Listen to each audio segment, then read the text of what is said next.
Hey Libra, this is going to be your what's going on between us reading and what's coming up for us kind of a reading. This is a general relationship love reading, so it's not going to resonate with every single Libra. If it resonates with you, that's great, but if it doesn't, please feel free to check out your moon, your rising, or your Venus sign.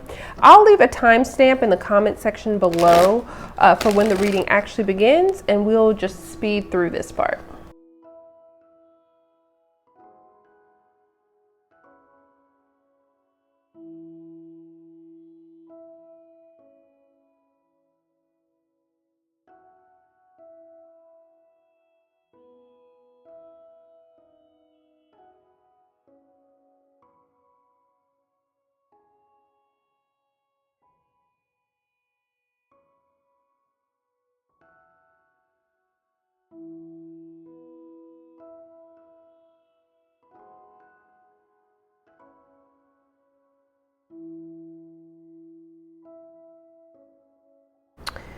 Okay, Libra, so let's just jump into this. I'm going to read this side as your energy. This is your partner's.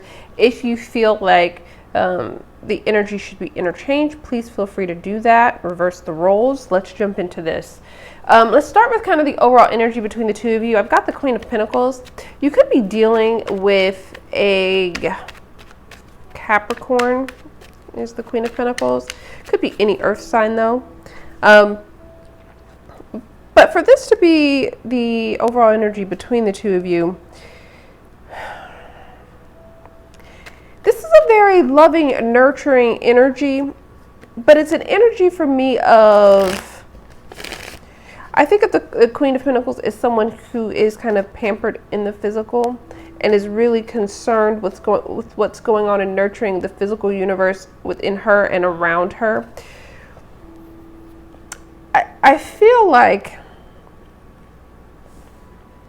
there's a strong energy here for me where this relationship is in the period or at the stage where both parties are trying to figure out if this is something that they can nurture into something that's going to actually be really stable and solid, and if they're going to have this person makes the right partner for them to do that with.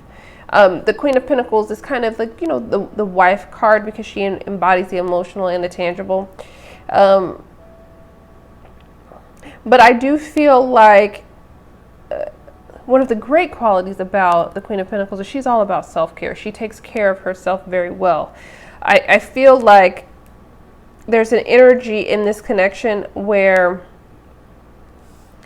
someone here really makes the other person feel pampered, loved, cared for.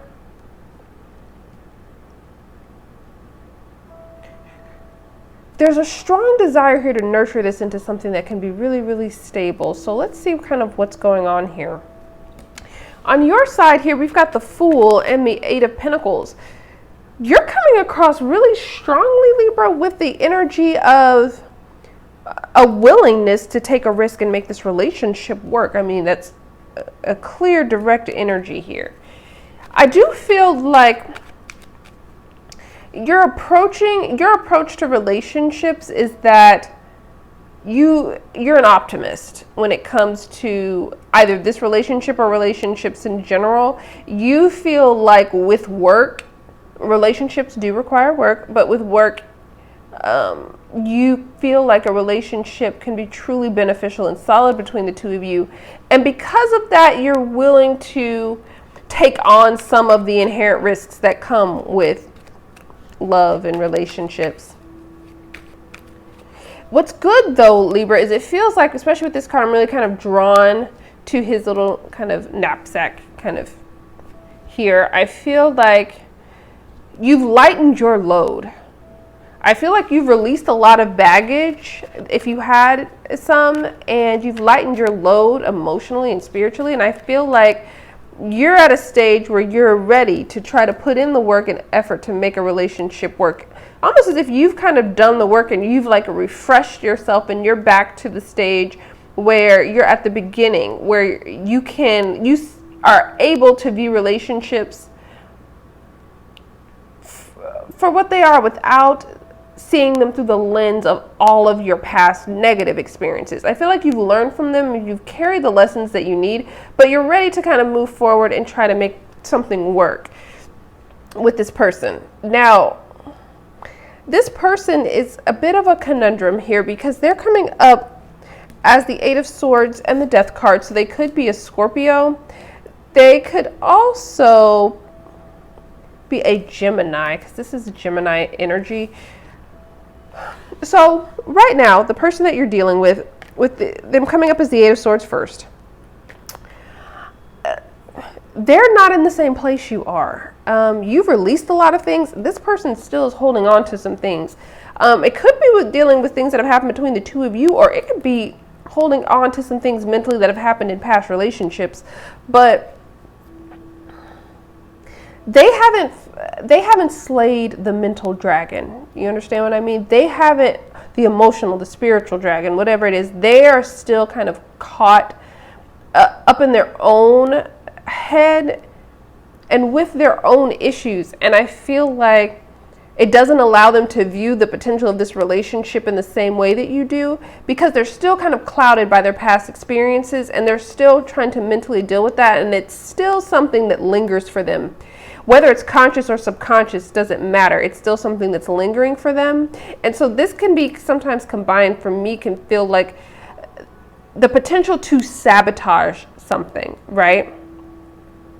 The potential to either inadvertently or prematurely end something with this Death card before it's able to grow. They have the energy to do that. They have a little bit of a self-sabotage energy coming up with these two cards for me. But what I do feel like is they are truly considering and contemplating this connection with you regardless. You're still heavily on their mind, right? But they feel like there's some things and it's good, they know that there's some things that they need to change and end. There's some things that they need to bring to an end, whatever that represents for them. It can be thought patterns. It could be connections with other people that just haven't been completely cut out with the Death card. But they know here, and it's something that they constantly think about, that there's something that they kind of need to bring to a close and change. But there is a willingness here to transform and change here. It's just for this person, it's going to be a slower process because they're kind of caught in their head and they haven't released that and kind of started to take the steps towards that. I feel like having a stable relationship pushes them into this place where they get caught up in their head a little bit. Let's see what's coming up for the two of you. So we've got the Sun card. So you could be, that's kind of Leo energy. So we've got the Sun card, the Five of Swords, and the Two of Cups. So that's Cancer energy. And then we've also got Aquarius energy here. What's great here is that I feel like you two are going to come together and really gain some clarity on what's going on here. And I feel like I'm going to be honest with you, it's not going to be the easiest of conversations because I feel like you two are at different places in your life when it comes to romantic relationships. But there's clarity coming with this Sun card. There's definite clarity coming. It's not going to be without difficulty though. With this Five of Swords, you guys are going to have to actually really work through some issues. The clarity could lead to some issues. There may be some you may hear some things that you don't necessarily want to hear, especially if this person just isn't ready, or isn't at the, not that they're not ready, but aren't at the stage that you want them to be at yet. But this clarity, whatever comes in, it's not going to be easy. I feel like you guys are going to be at odds with what it is, where you are in life and what it is that you want. But the great thing is that it can be worked through if the communication is elevated. There's the potential here with this Five of Swords to get kind of into kind of pettiness. Can sometimes be kind of harshness with words and some selfishness and being preoccupied with kind of your own thoughts and desires and just wanting to get with what you want. So I would be careful and cautious about that. Try to fight this energy and try to make these conversations productive, even if it's not exactly going the way you want it to initially, because I really feel like coming out of this, if you guys are able to work through and have these conversations and work through these issues, you guys are going to really be able to establish a really stable connection. You're going to be able to, when you're at different levels, you're going to be able to come together, almost as if you're going to be able to align. And communicating about these things are going to bring you into alignment with this person. And the love is going to be really, really pure because of what you've worked through. It's going to be kind of honest. It's going to be real because of what you've worked through, if that makes sense. It's not about just having the Sun and the Two of Cups. You have to work through some things with this person, with this Five of Swords between it, right? You're going to have to work through some things with them to get to this Two of Cups. So are you willing to? That's going to be kind of on you and this person. Because on the other side of working through it, it's a really, really beautiful and loving connection. So I hope that was helpful and provided a little bit of clarity for you. And I will talk to you soon. Bye.